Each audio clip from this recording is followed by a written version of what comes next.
sa inyong mga radyo at manood online.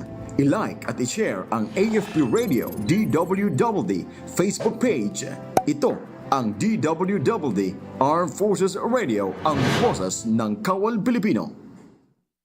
Ang Araw-araw ang digmaan. Armed Forces Radio, Umaga't gabi sumasabak sa laban. Dapat protektado ka outside at inside. Immune Advance contains 4 active ingredients gaya ng lagundi, malunggay, non-acidic vitamin C at zinc. Tulong pampatibay resistensya para tulong proteksyon. Isama pa ang proper diet at exercise. Para katawan ay handa, Immune Advance helps support a healthy immune system. Immune Advance ng Sandata. No approved therapeutic claims. Ang Immune Advance ay hindi gamot at hindi dapat gamitin panggamot sa anumang uri ng sakit. Available in Shopee, Lazada, and other leading drugstores. Ang Immune Advance ay hindi gamot at hindi dapat gamitin panggamot sa anumang uri ng sakit. Ito ang DWDD 1134 kHz AM. Balita, impormasyon at musika. Ito ang DWDD AFP Radio. Boses ng Kawal Pilipino.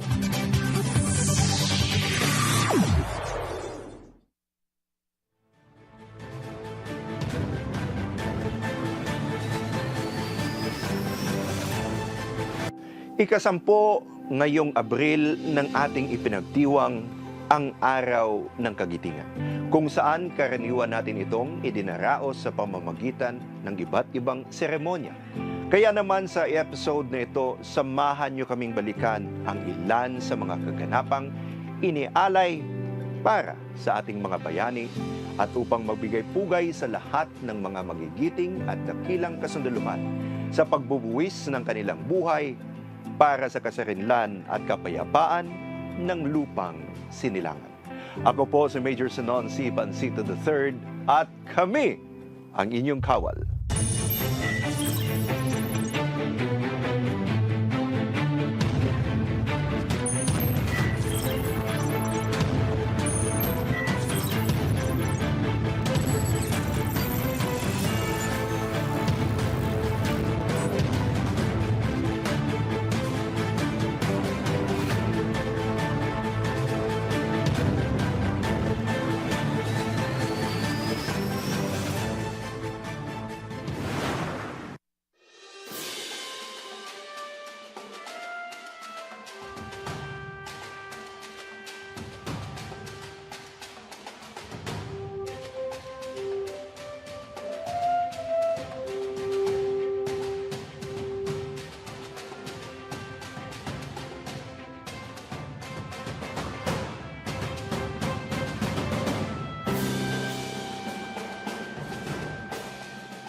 for those who paid the price of freedom for our motherland. It is for them that the bell tolls. First, for the defenders of Bataan and Corregidor, who fell victims to the infamous Death March. They clung to life and refused to die until they could refuse no more. Second, for the Filipino and foreign forces, who bitterly fought and died for the liberation of the Philippines through perilous seas, ruined towns, and jungle-clad mountains. They crawled their way to victory to liberate the motherland. Third, for the civilians who perished in the flames of war, caught in the crossfire of warring nations, nostalgic of the past, uncertain of the future, they endured through sickness and starvation in the hopes of a peaceful tomorrow. Fourth, for the guerrillas and civilians who, without certain back pay or recognition, fought like enlisted soldiers and commissioned officers. They went to the fray out of self-will, facing the severe consequences of retribution and death from the enemy.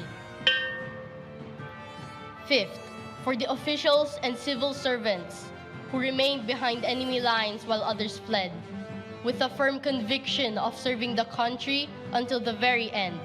They offered the supreme sacrifice and faced execution. Sixth, for the women and children tortured and killed in the most atrocious ways. May their harrowing stories never be forgotten and ignored.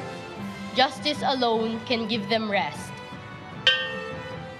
And lastly, for the living veterans who carry the stories and legacies of bravery and valor, especially of their fallen comrades. Through them, we learn the heroism of Filipinos, even the smallest and simplest contributions they gave for the motherland. Their presence is an honor for all of us. We will remember those who fell in the night so we may rise to see the dawn.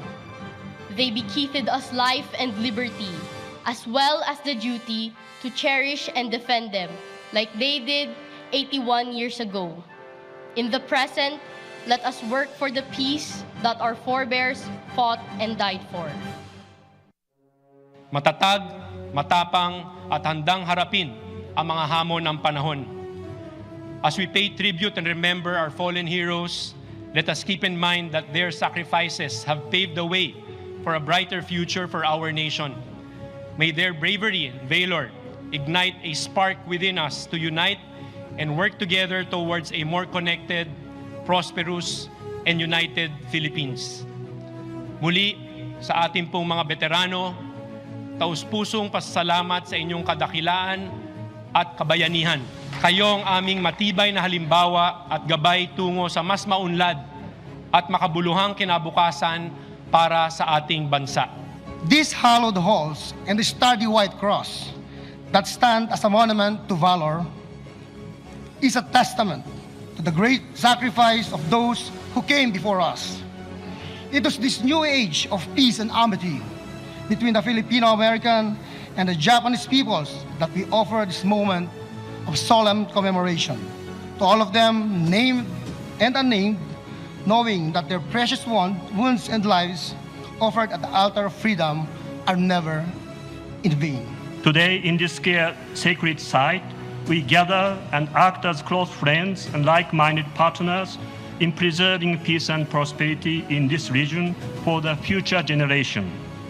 I believe that this is the best tribute we can offer to the souls of those who passed away in the fighting that took place here 81 years ago. Dear Filipino veterans and friends, I'd like to conclude my remarks by reassuring that Japan will continue to stand with the Philippines and other like-minded countries. We will sure be working hard to live up to the trust of the President. It is our sincere hope that through our concerted effort, we will be able to elevate our relation to greater height. Once again, please allow me to express my gratitude and respect to war veterans. Long live the friendship between our two countries. Together, today, we honor the valor so clearly on display on this peninsula 81 years ago. We reflect on the courage, bravery, commitment, and readiness to make the ultimate sacrifice, as so many did. Today, we recommit to the quest for peace so that future generations will not experience the horrors of those who lived through wars and conflicts. To all of the veterans and active duty service members joining us today, thank you for your service. To our veterans, thank you for your service.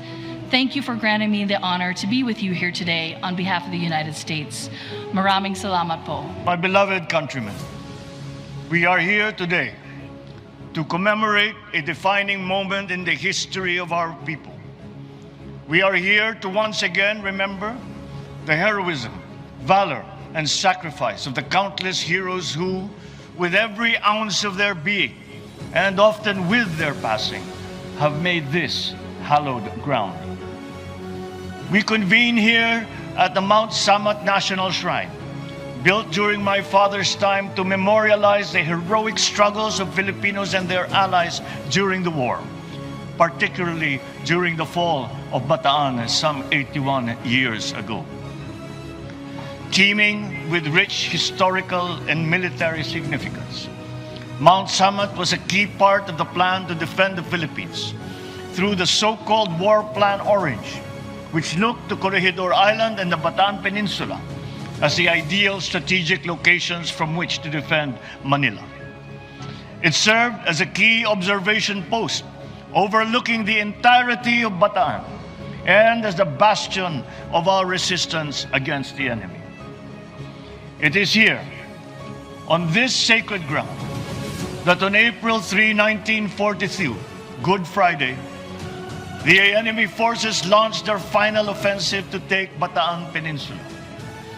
Facing them on these imposing but pockmarked foothills of Mount Samat were the 21st and 41st Divisions of the Philippine Army. Battered by months of fighting, it was here that they made their last stand, facing the combined military might of a battle-hardened, well-equipped, well-supplied force. For 6 days, our soldiers fought bravely with almost superhuman endurance, fighting not only with the power of their arms, but with the faith entrusted to them by their fellow Filipinos. After days of the fiercest fighting yet seen in this theater, our brave soldiers yielded to the superior force of the enemy, with heads bloodied but unbowed, earning the respect of both their comrades and their enemies. Now, we commemorate April 9 of every year as a day of valor. Many dismissed the commemoration of the Bataan siege as ill-advised, simply because it had ended in a most agonizing defeat. But we cannot agree more with our historians, because what we had lost in this incipient battle and had not finished the war had yet to be won. We lost great men and women during that time, ending with a death march. Our most important triumph, though, was that we kept on fighting and that we never lost hope. It has been said that it is inappropriate that we celebrate such loss. For although we lost the battle, the fall of Bataan marked the beginning of the Filipinos' resurgence as a fighting force to defend and to take back the land of their forefathers. Meanwhile, the ferociousness with which Filipinos fought for their country diverted enemy forces from action in other countries around Southeast Asia. Also, the fall of Bataan triggered a series of events spanning 3 years of patience, resilience, and physical and mental toil, during which Filipinos regrouped, fought side by side with their fellow citizens and allies. Citizens from every walk of life quietly and bravely volunteered to join in the defense of our country. It continued with the valiant resistance of our guerrilla forces all over the country, culminating in the Battle of Besang Pass in Cervantes, Ilocos Sur, where the 25,000 Filipino forces, supported by American forces, finally subdued the enemy. In 3 years' time, Luzon would be retaken. The sheer unrelenting spirit of Filipinos working hand in hand with allies overpowered enemy forces' stranglehold over Luzon. Through significant victories at the Balete Pass, Villaverde Trail, and Besang Pass, it ultimately led to the defeat and surrender of the enemy later that year. Our world has turned many times since that war. We live in a different time now. Those who once faced each other in battle now work together for peace. So one might ask, is there still a need for heroes? Do we still have within us Filipinos that character of heroism that has defined us as a people for all our history? We need only look around us to find the answer. We see it in our veterans, some of whom are here with us today. They have passed on to us this shining legacy, this treasure for us to burnish. We see it in the eyes of every child who looks to the future with hope and eager anticipation. The answer lies in every Filipino who toils and sacrifices to feed their families, help their communities, and serve their country. And so, we must celebrate these golden deeds that uphold the spirit of patriotism. We must celebrate all the individual acts of valor and of sacrifice. We celebrate the Filipino spirit. We celebrate our countrymen's deep, abiding love of every Filipino. Love for our land, love for our people, and love for our freedom. We have been called upon to stay true to that tradition that Filipinos have demonstrated throughout our history. And so it is today that the spirit of heroism is once again asked of us by our country. Perhaps not in the grand acts displayed on the field of battle, but in the everyday challenges that we must face to defend ourselves, to defend our people, to defend our country. What better example of that Filipino nobility of spirit could there be than what was once again demonstrated in the last worldwide crisis, where our men and women rose to the challenge of facing an unseen enemy, a new global challenge. Once again, Filipinos showed the world our purity of spirit and of compassion by willingly putting themselves in peril in the service of others. So have faith. We can look to the future with confidence, girded with the knowledge that the most noble Filipino quality of heroism is a flame and burns brightly in every true Filipino. For that, we thank our heroes, those who fought and bled and died here. For they have shown us the way, not necessarily an easy way, to make us the best citizens of our republic. So let us tread that path together, united by our faith in God and our love of country. Mabuhay ang bayaning Pilipino, mabuhay ang ating mga veterano, mabuhay ang Pilipinas. Napakalaking bagay ito para sa mga veterano, napakahalaga kasi itong mga ganitong okasyon, dito natin na ipapakita na hindi natin sila nakakalimutan. We see to it na natin na laging on time yung pagre-release ng kanilang old age pension, saka yung ibang nila, yung mga ibang natatanggap nila. Pangalawa, ang goal natin, yung pinaka-aim natin ngayon is no veteran should pay for his or her own medicine. May mga activities pa tayo, aktibidades pa. Para sa ganun, maipakita natin sa ating mga bayani na pinapahalagahan natin yung kanilang tapang, kanilang sakripisyo. Lalo-lalo na sa mga kabataan, na sila yung future defenders natin para ma-imbibe nila itong lessons na grabe yung sakripisyo ng ating mga veterano na sana hindi mawalan ng saysay.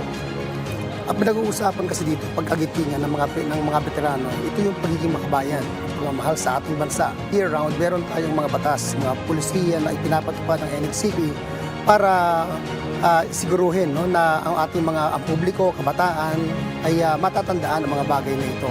Isa na lamang nga dito sa ngayon, no, itatawag nating National Memory Project. No? Collection ng mga documents, mga primary source. Ang isa pa dyan, yung popularization. Kasi importante yung appreciation. No? Hindi lamang yung mga formal na mga kwento, kundi yung mga kwento na maisasali natin sa level ng mga kabataan.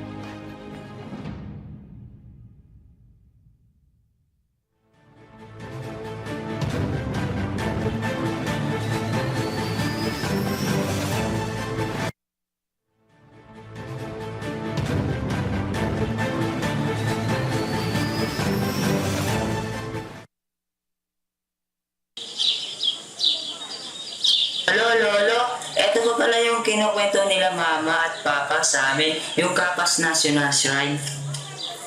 Lo, ano po yung tore na yan? Tapos doon sa loob, ang daming pangalan. Nakita ko nga po yung apelyido natin doon, De La Cruz. Kamag-anak po ba natin sila? Lolo, pwede niyo po bang ikwento sa amin yung history nito? Hindi po kasi namin mag-get sila Mama kapag sila yung nagkwento. Sabi po nila soldier daw po kayo. Tapos nag-march daw po kayo ng malayong-malayo. Totoo po ba yon, Lolo? Ay mga apo, kung alam nyo lang kung anong dinanas namin noong panahon na yun. Pero sige, total nandito na tayo, ikukwento ko na sa inyo.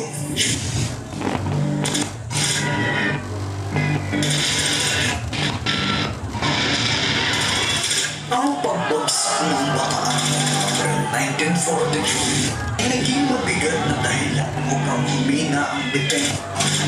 Tuyang magabi ang koridor sa walang makalitas. Ang pagsukong ginawa ng mga Amerikano sa Bataan ay siyang naging hudyat sa pagtatapos ng digmaan nito. Ngunit kasabay ng nasabing pagsuko at pagbandera ng puting watawat ay ang 6 na araw na pagpapahirap sa aming mga sundalong Pilipino at Amerikano sa tinaguriang Death March.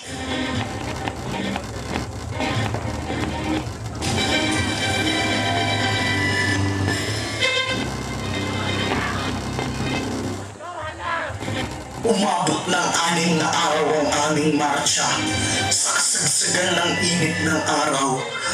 Ang mga bilanggo ng digmaan ay walang tigil na pinaglalakad habang kami tinututukan ang baril ng mga Hapon.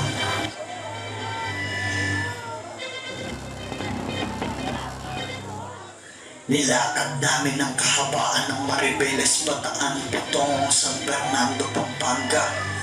Sa mga pagkakataong kami ay pinagpapahinga, kami ay persahan ding pinapaupo sa ilalim ng matinding sikat ng araw ng walang anumang lilim. Ang sinuman sa amin ang manghingi ng tubig na maiinom ay dagli ang pinapatay.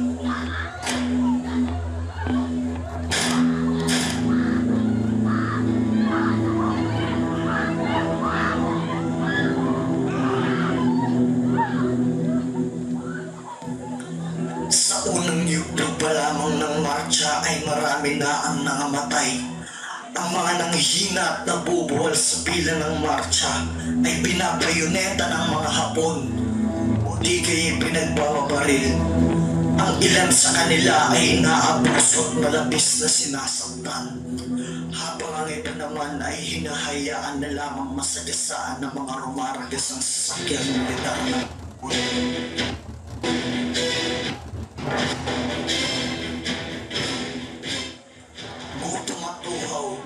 kami ay lalong naghirap at ang aming buhay ay higit na namiligro. Minsan din kaming binigyan ng pagkain, ngunit tila hayop kaming pinapakain ng mga panis na kanin.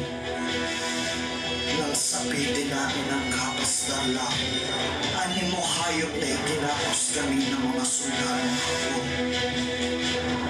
Sa gabi, kami ay pinapatulog sa isang tila bodegang kwarto. Masikip at madilim at para kaming mga sardinas na nagsisiksikan dito. Sa kasikipan, hirap na kaming makagalaw at halos magagawan sa hangin nilalanghap. Ang ilan sa amin ay hindi na inabutan ng bukas, habang ang iba'y nagising sa piling ng aming mga nasawi na kasamahan. Mahigit kalahati na ang aming natatahak nang kami ibiyahe sa mga tren. Sa loob ng masisikip at mainit na kahon ay marami na naman sa amin ang namatay. Kaming mga nakaligtas ay muling pinaglakad ng 7 milya hanggang sa pitin namin ng himpilan ng O'Donnell. Humigit kumulang 10,000 sa amin ang namatay, samantalang ang iba ay matagumpay namang nakatakas at narating ang kagubatan. Halos 54,000 na lamang ang nakarating sa paitan.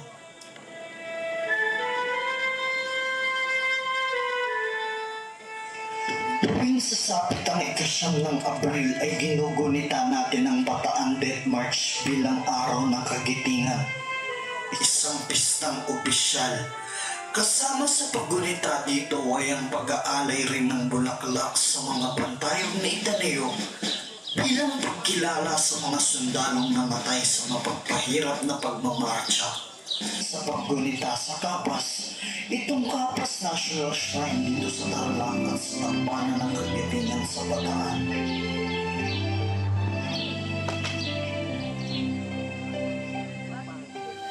Ang araw na ito ay hindi isang ordinaryong araw lamang.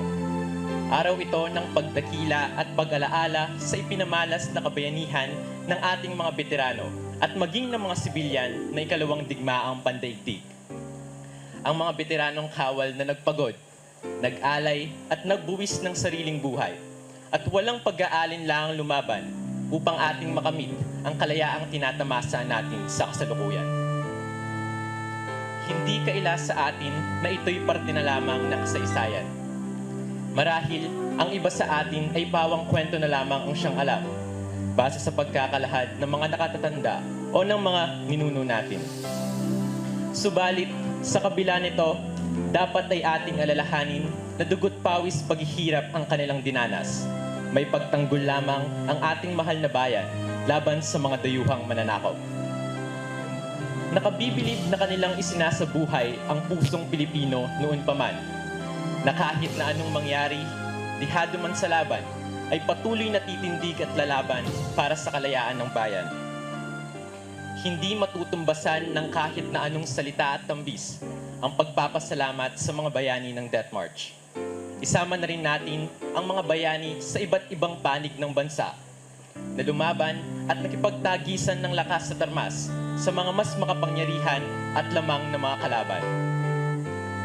Utang po namin sa inyong lahat ang kalayaan at demokrasyang tinatamasa natin ngayon. Ang pagmamahal na inyong ipinamalas para sa bayan ay siyang aming magiging susi upang mas lalong yakapin at pangalagaan ang inyong mga iniwang legasiya na siya naming dadalhin hanggang sa aming pagtanda.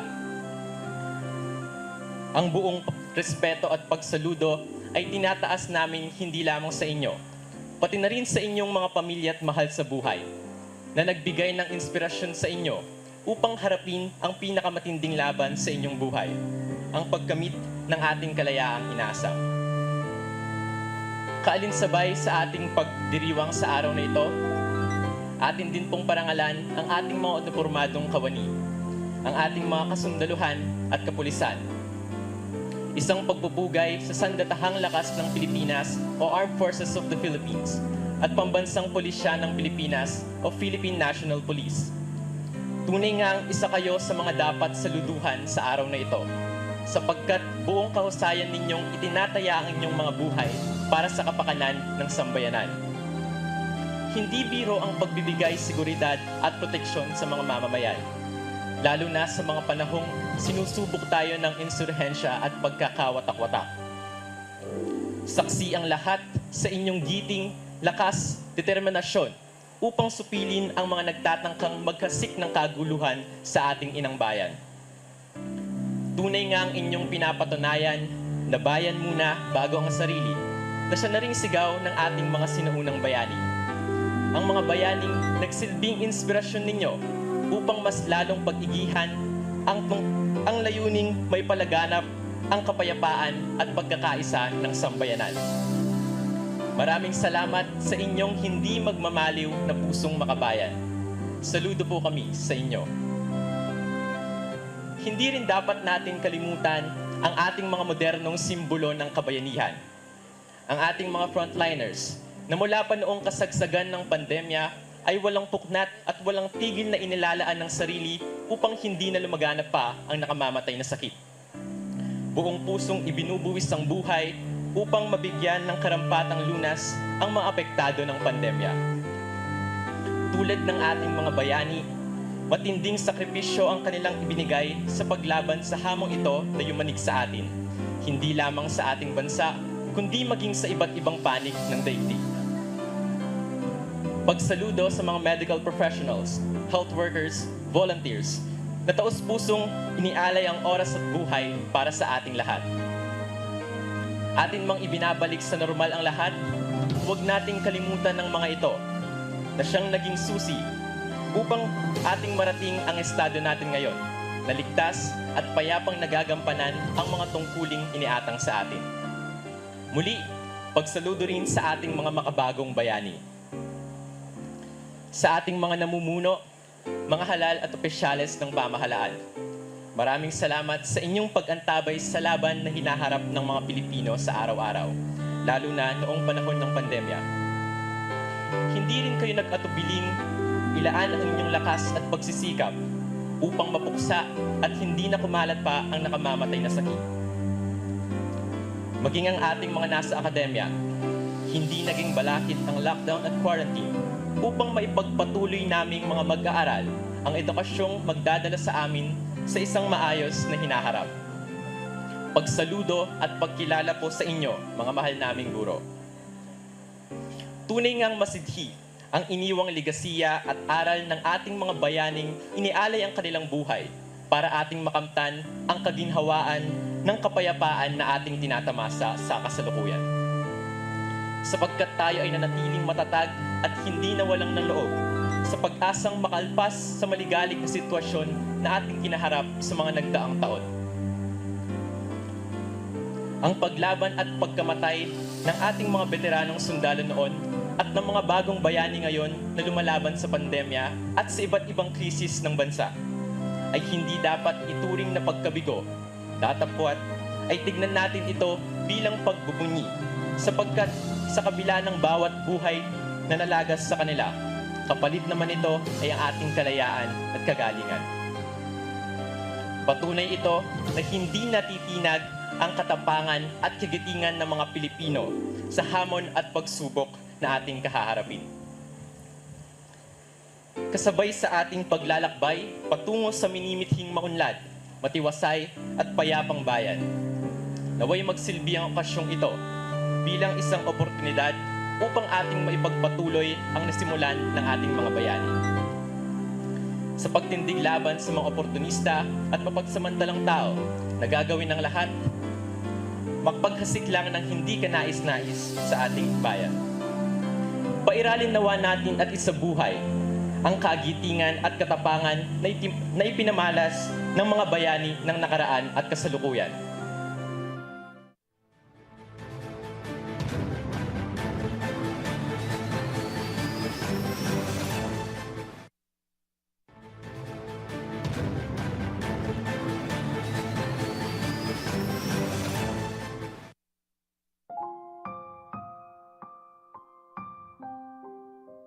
All of us have to wake at an unholy hour this morning to be in this ceremony and perform a sacred duty to thank the Filipino veterans and allies who fought side by side with our countrymen in defending the nation in all the conflict it fought.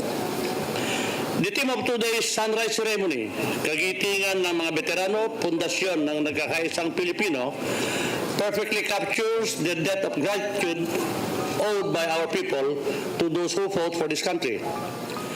Whatever divides us, geography, religion, politics, economic standing, or language, the heroism and sacrifices of the Filipino veterans inspires us to rise above personal interest. We are united in supporting and honoring our veterans, and what better place to thank them than in the hallowed ground of the libingan ng mga bayani, where many of them rest with their comrades. Today's sunrise ceremony kicks off the week-long celebration of the 81st anniversary of the 1942 Philippine Campaign, Veterans Week, and Araw ng Kagitingan celebrations. This allows us to recall and retrace a very significant part of our history and draw valuable lessons from that fateful period. The moment is perfect for each and every one of us to express our profound thanks to the Filipino veterans for the freedom they fought for and for whom many of his comrades died for. The heroes, the men and women who put country above self under the most dangerous of times. Today, we honor our veterans who are symbols of the Filipino warrior, unbowed, indefatigable, valiant to the end. We remember all those who fought with them, our fallen heroes, whose sacrifice then has made it possible for the Filipino nation of today to stand proud in the global community. As we honor and remember them today, let their lives and their values guide our paths forward as we continue in their footsteps as public servants, as responsible citizens, and as Filipinos worthy of their sacrifice and their valor. Let us put our country and our people first above all else. Our strong nation of today is founded on the gallantry of our veterans and our heroes. We can do no less as we forge our way forward together. May the sunrise ceremony be an occasion of remembrance, honor, and inspiration.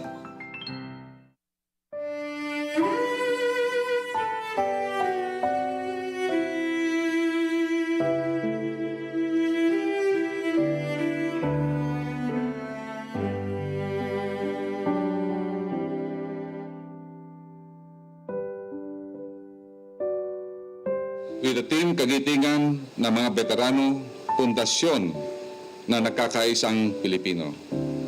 This year's observance calls for unity and solidarity, guided by the President Ferdinand Marcos Jr.'s vision of a stronger and a better Philippines through economic recovery, national unity, and nation building.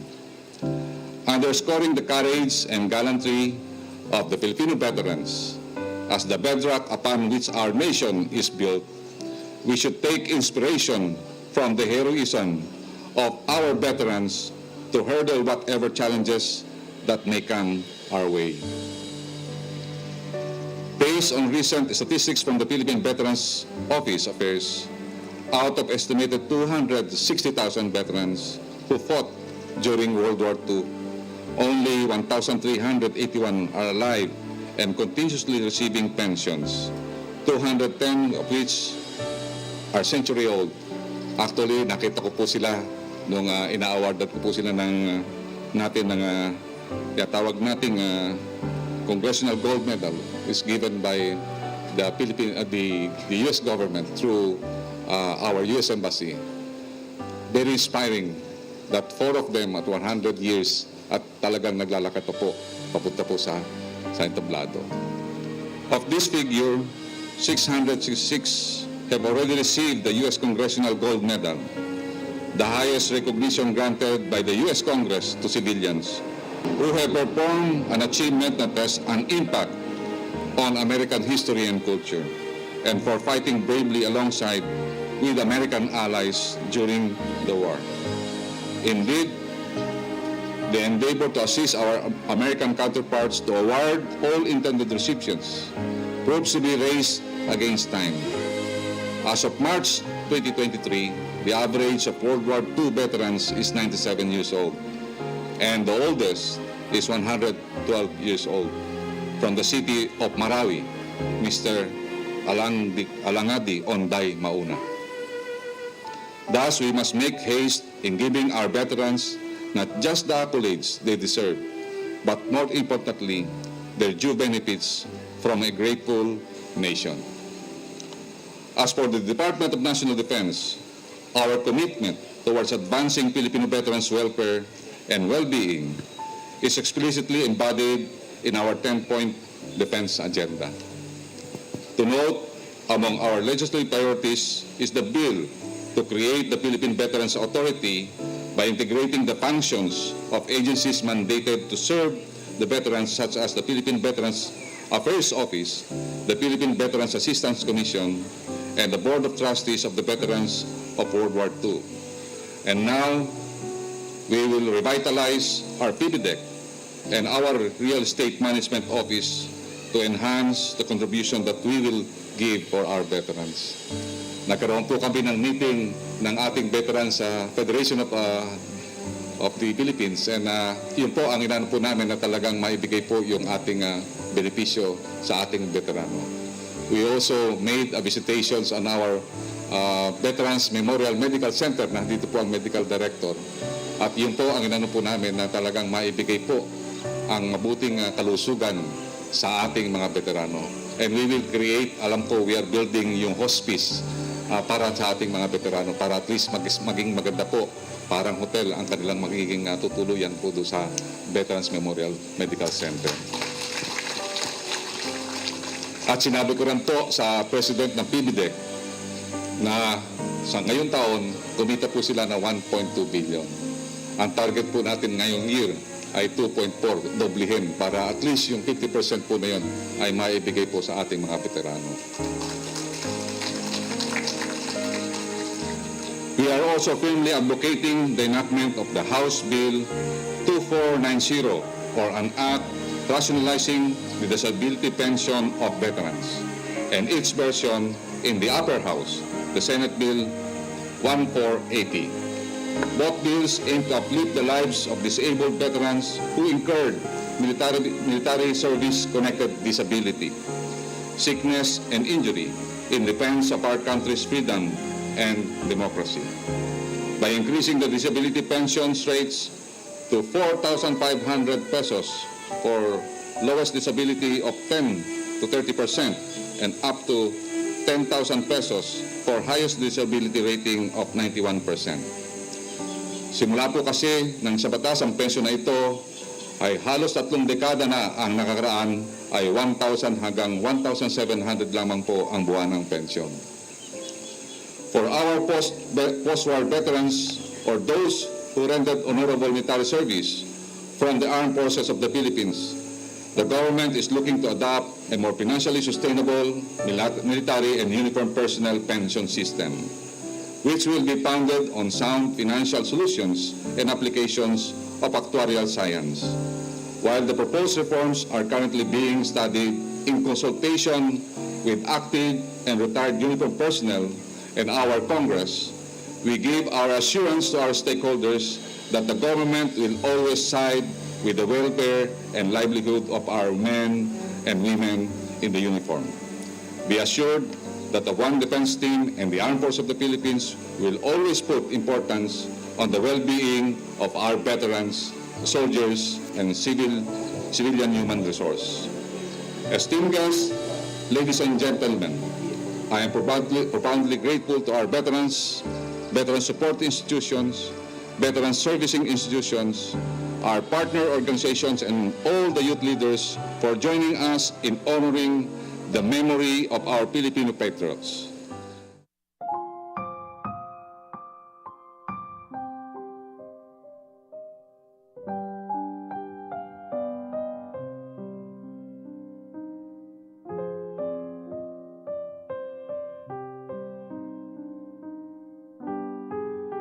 Today, we thank our heroes for their service and sacrifice, and to honor their legacy. We recognize that without their courage, and determination, we would not be able to enjoy the freedom and opportunities that we have today. Their sacrifice was not in vain, and we will never forget the debt of gratitude we owe them. As we reflect on their heroism, we also recognize the importance of preserving and sharing their stories with future generations.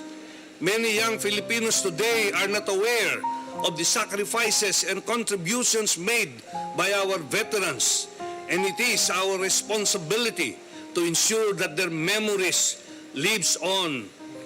We must teach our children and grandchildren about the hardships and the struggles faced by those who came before us, and instill in them a sense of pride and respect for our nation's history. By remembering the past is not enough. We must also use the lessons learned from our veterans' experiences to guide us in the present and future. We must strive to uphold the values of bravery, resilience, and selflessness that they embodied, and use these qualities to overcome the challenges and obstacles we face today. As we celebrate the sunset ceremony of the Philippine Veterans Week, let us renew our commitment to honoring our veterans' legacy by standing together as a nation and working towards a better future for all Filipinos. Let us remember that the sacrifices of our veterans were not only for their own generation, but for ours and for future generations. To the widows, children, grandchildren, and kin of deceased war veterans, we offer you our deepest condolences and sympathies for your loss. We recognize that the pain of losing a loved one never truly goes away, and we honor the memory of your loved ones and the sacrifices they made for our nation.